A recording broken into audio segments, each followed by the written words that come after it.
cara tá procurando alguém que responda a ele. E eu sou o único que tô falando com esse cara. É o Flamengo que ganha título, por isso que esse pessoal gosta tanto dos times de fora. É interessante sua tese. Agora, e o Bolsa Família? O que tem, Bolsa Família? O Jones Manuel estava criticando. Eu não sei, eu não vejo os vídeos dele, mas assim, eu tenho minha crítica ao Bolsa Família como uma política perpétua. Você manteria? Manteria, mas tem... a gente tem que ter lógica de funcionamento. De sair. Lógico. E de maneira muito clara, porque não dá para ter, novamente, cidades que funcionam. Porque minha discussão não fica no indivíduo só que recebe Bolsa Família. Vamos olhar no big picture. Municípios inteiros cuja economia é sustentada através de emprego na prefeitura, emprego nada, né? Basicamente o cara tá loteando a prefeitura com aliados, verbas federais, eleição, né? Emendas e auxílio federal. Então tem um pool de recursos, que hoje inclui o BPC, que está estourando também, e aposentadoria. Então você tem BPC, aposentadoria, verba da prefeitura, emenda parlamentar, Bolsa Família. Esse pool sustenta municípios fantasmas. Este modelo político, social e econômico, ele é ruim para a pessoa que recebe auxílio, ele é ruim para o município, ele é ruim para o estado, e ele é ruim para os outros estados. Por que um catarinense... Assim, o catarinense tem toda a razão em ficar bravo e falar, pô, eu tô mandando dinheiro e vai pro Maranhão e os caras estão gastando assim no Maranhão. Lógico que ele tem, ele tem razão de ficar bravo, porque é extraído dele que não tá seguindo essa linha. Ele não tá, a dinâmica social de Santa Catarina não é a mesma dinâmica social do Maranhão. Agora, o catarinense paga pro cara do Maranhão e o pior, aí o político do Maranhão ainda dá as regras no jogo. Aí você vai falar, pô, mas isso tá injusto. E tá injusto. Então, nós temos que resolver esses municípios no Nordeste para que a federação, para todo mundo, faça sentido. Você citou que o Eduardo Campos tinha dito, olha, resolver o Nordeste, resolver o Brasil. Exato. O Nordeste tem que virar a solução, e ele é a solução. Mas ele falava muito isso no sentido de que era preciso dotar de infraestrutura, era preciso dotar de cadeias de produção. Você veja, ele fez um negócio inteligentíssimo aqui.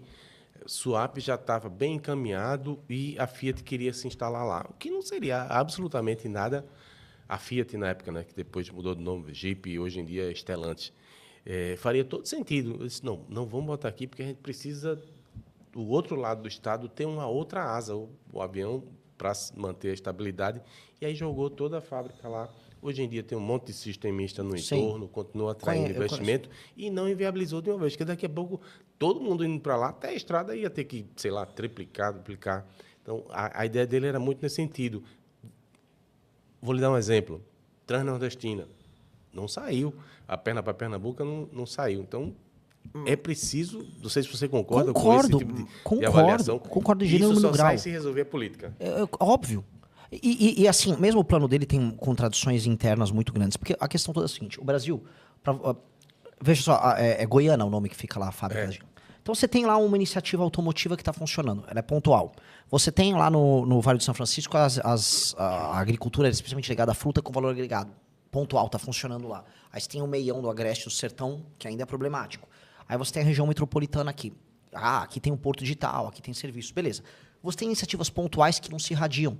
Então, por que não irradia? Porque os marcos regulatórios e a política de Estado fazem com que, assim, essa iniciativa deu certo nessa mini região aqui. Na Zona da Mata tem a Fiat, beleza. Agora, eu ando a 2, 3 municípios para lá, é a mesma dependência do estado que tem nos outros lugares. Enquanto que, estruturalmente, se eu for para São Paulo ou Santa Catarina... Se espraia? Se espraia, porque você tem um modelo econômico e um modelo social, um arranjo social diferente. Esse arranjo social diferente, ele acaba tendo consequências políticas, econômicas e sociais diferentes. E elas criam cidades melhores, modos de vida superior. E aí você, às vezes, não precisa nem da interferência do Estado para que você tenha iniciativas que bombem. A VEG não foi uma política de Estado que criou a VEG em Santa Catarina. Então a gente precisa entender assim, aqui também tem uma VEG, que é a Baterias Moura. A Baterias Moura é um exemplo assim, uau, por que eu não tenho mais Baterias Moura aqui em Pernambuco? Aqui é um baita exemplo de sucesso. Como essas coisas não se replicam? Então a gente tem que entender, precisa de investimento em infraestrutura? É óbvio. Só que as políticas que são votadas por políticos daqui, da região, são políticas, em geral, de aumento de gastos e custeio e de gastos irresponsáveis que reduzem a capacidade de investimento, normalmente essas emendas absurdas que a gente fica gastando com nada. E aí o Estado não tem capacidade de investimento, sem investir não tem infraestrutura. Mas aí não é só o Nordeste, aí é nacional, né? Total. O que você faria com a questão das emendas? Porque essas emendas secretas, né? O Bolsonaro se elegeu dizendo, vou acabar com isso aí. Na verdade, depois ele se deixou cooptar e cresceu mais ainda.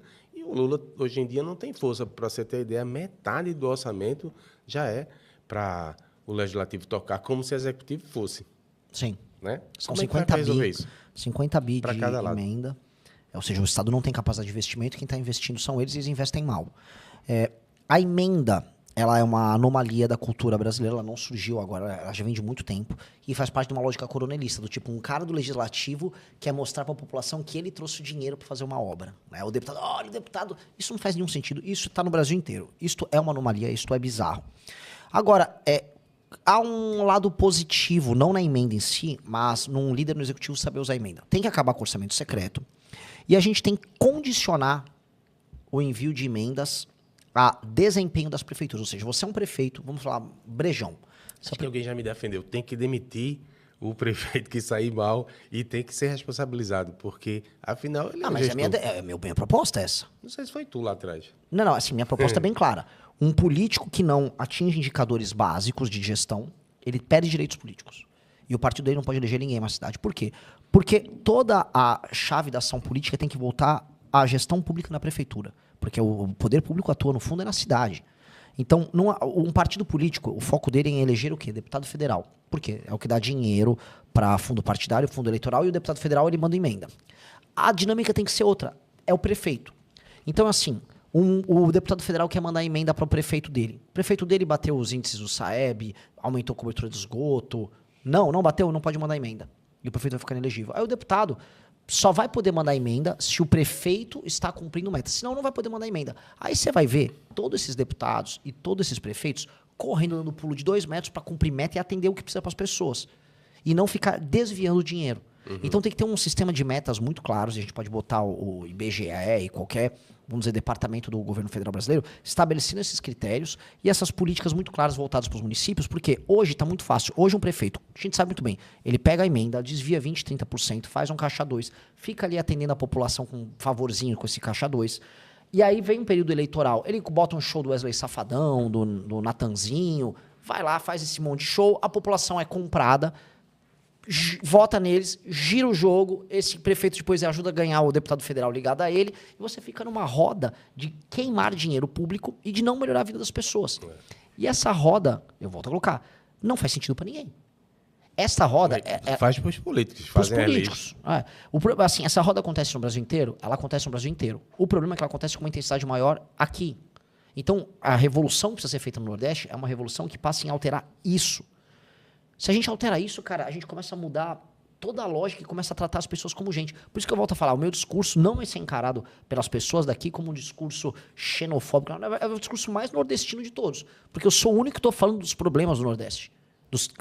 Se perguntar pro Flávio Bolsonaro, ele nem sabe do que a gente está falando aqui. O Lula teve alguma vivência, ele é daqui, né? Mas definitivamente ele não trouxe soluções, ele só aumentou a dependência. O Nordeste independente. O senhor sempre se destacou por engajamento digital e estilo combativo nas redes, mantendo forte presença junto à base do MBL. Como será possível projetar a missão como o partido de missão como uma alternativa de direita fora do bolsonarismo? De maneira bem objetiva. Olha, a gente tem um desafio que todo mundo fica falando, né? O desafio da esquerda e o desafio da direita, né? Como na esquerda alguém vai superar o Lula e como alguém na direita vai superar o Bolsonaro? Eu não sei lá, a turma da esquerda, como é que vão fazer, mas a gente vai superar o bolsonarismo. Justamente porque a gente optou em não ficar apenas com presença digital. Nossos mandatos, nossos deputados e vereadores sempre foram muito superiores aos mandatos dos nossos concorrentes. E enquanto os nossos concorrentes queriam ficar só famosos, tipo o Nicolas, né? Olha esse vídeo aqui, olha a esquerda como é hipócrita, a gente resolveu montar um partido. A gente resolveu se institucionalizar, mas não só um partido. Que o Bolsonaro não conseguiu, né? Com o Aliança. Tentou e fracassou, assim, retumbantemente. Por quê? Como é que vocês conseguiram? Nós temos mais QI do que eles e... é uma questão de inteligência. Questão de inteligência. Estou usando o exemplo que você deu, que assim, é verdade. É questão de tutano, de massa encefálica. Eles tinham mais militância, mais dinheiro. Ele era presidente da República. Ou seja, só faltou inteligência. Ele não tem inteligência, então eles não conseguiram. É real. E aí depois eles falam, não, a gente nem queria mesmo. Uma ova. Coletaram 180 mil assinaturas. Por isso que vive peregrinando aí de partido em partido, que não conseguiu fazer o seu. É um dos maiores erros, é não ter o próprio partido. Exatamente. No sistema cartorial que a gente tem. Mas exatamente. Qual é a garantia que a gente vai ter que o Missão não se torne também um partido cartorialista? De maneira muito objetiva. Garantias... Sem querer ofender. Não, mas, poxa, assim... Eu comecei a entrevista falando assim, o Trotsky, eu estou citando um cara revolucionário de esquerda, já dizia, a revolução fracassou porque ela degenerou para a burocracia. Há uma tendência natural, de conforme você fica bastante tempo na política, você vai abandonando os teus sonhos e você vira um burocrata. Por quê? Sua atividade, eu vou ter que administrar minha base política, eu tenho minha relação com os outros políticos. Aí você vai se conformando e você vai virando um burocrata. Nós não podemos nos tornar burocratas. Então, eu tenho que ser um partido de ativistas. E a função das lideranças que fundaram é manter uma cultura interna. Qual é a garantia que a gente vai conseguir manter a cultura interna? Eu falo isso para todo mundo. Não existe garantia de nada, porque você pode subverter tudo. Uhum. A garantia é a manutenção de uma cultura. E uma cultura se mantém através de hábitos recorrentes. Então, enquanto a gente mantém os mesmos hábitos, a mesma linguagem, o mesmo tipo de atividade, o mesmo tipo de ação, a cultura está de pé e as pessoas internamente vão cobrar que essa cultura fique de pé. Se a gente parar de manter a cultura de pé, aí a gente morre. E aí a gente vira, vamos dizer, mais um cartório. Garantia nesse sentido, não existe. E eu tenho que explicar, só existe a manutenção da cultura. A garantia você cria no dia a dia. Uhum. Entendeu? Eu não vou garantir ninguém disso porque simplesmente as pessoas se corrompem e eu vou ter que lutar para manter essa cultura. E eu acho que a gente, assim, o que tem lado positivo é, durante 11 anos, nós conseguimos manter a nossa cultura intacta. Então, a tradição nossa em manter essa cultura intacta permitiu que a gente nunca se tornasse essa burocracia.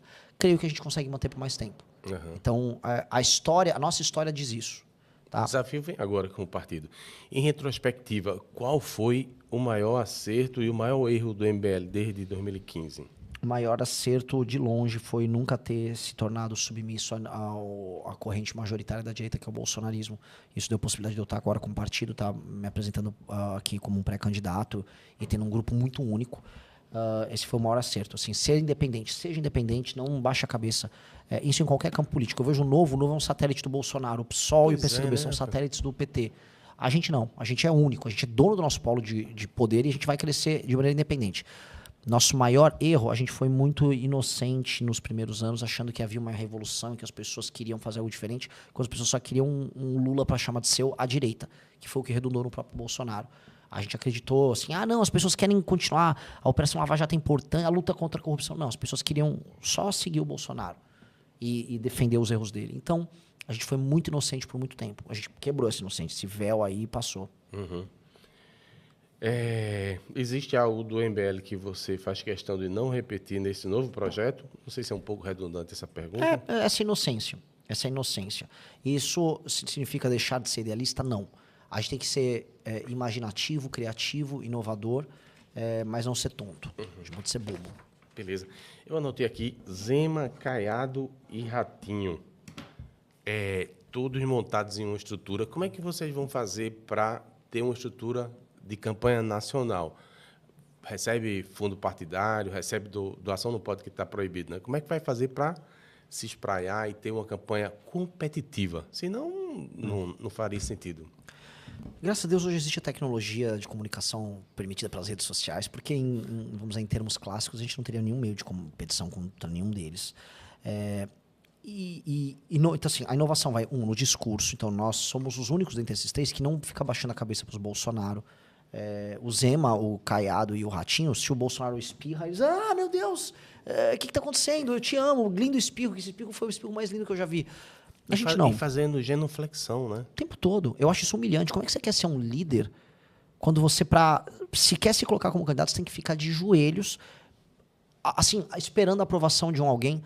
Isso é tudo menos um líder. E esses caras não são líderes. Eu fico surpreso com o Caiado, que fala grosso, eu sou do Goiás. Aí o Bolsonaro, você me obedece. Ele, não, eu obedeço com orgulho aqui no Goiás. É um obediente. Isso é muito frágil.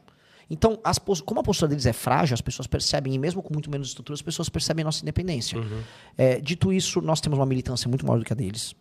Nós temos um partido muito jovem, com um novo tipo de organização que eles não têm à disposição.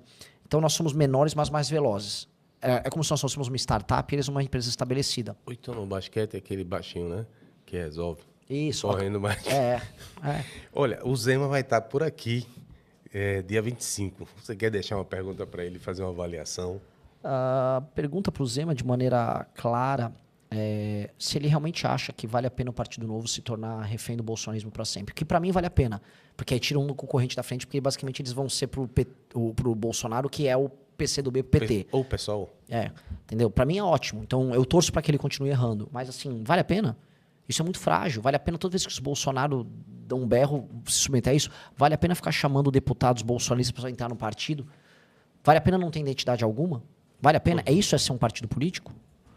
Falar nisso, como é que vai ser a política de adesão? Vocês disputando a eleição agora, não tem fundo partidário para dividir, né? Nem para repassar, só no próximo ano. Como é que vai ser a política de adesão para entrar no partido, caso haja uma disputa de poder, uma expectativa de poder, perspectiva de poder? A adesão interna no partido? Para entrar. De maneira bem clara, assim, eu não vou vender a mãe nem para passar causa de barreira, nem para ganhar eleição. E o que isso significa? O partido só existe, a missão só existe mesmo, porque a gente tinha uma cultura interna muito forte e valores e propostas. Só para você entender, o partido custou para a gente montar, eu abro os números aqui, foi coisa de 5 milhões de reais. Uhum. Como nós obtivemos 5 milhões de reais? Doações, vaquinhas, jantares de arrecadação, sim. Isso foi uma parte. Quase 40% disso foi vendendo livro. Vendendo livro num país que não lê? Sim, a gente montou um partido vendendo livro num país que as pessoas não lêem. E era o livro de propostas nosso, chamou O Livro Amarelo. E a gente tem assim, centenas de pesquisadores, vários deles em Pernambuco, que ficam discutindo temas nacionais, e a gente está publicando livro a livro. Publicou no ano passado 6 volumes, e esse ano ainda vai fazer o lançamento do livro amarelo para as eleições. Ele é o nosso guia. As nossas discussões estão ali. Então, um político que tem que se aproximar, ele tem que ler o livro amarelo, ele tem que entender o que a gente pensa, ele tem que ir para os nossos grupos de militância e entender... Na prática, vocês estão querendo formar novas gerações de políticos, né? Exatamente. Então, para mim, você já respondeu por mim. Para mim, o que interessa é eu formar um cara bom e não ficar disputando um cara velho para eu aculturar o cara. Dá mais trabalho, sabe? O molho sai mais caro que o peixe. É mais fácil eu pegar uma pessoa, ela treinar, ela conhecer a cultura e crescer conosco. Faz sentido. Por que criar... Acho que já está respondido. Por que criar um novo partido e não disputar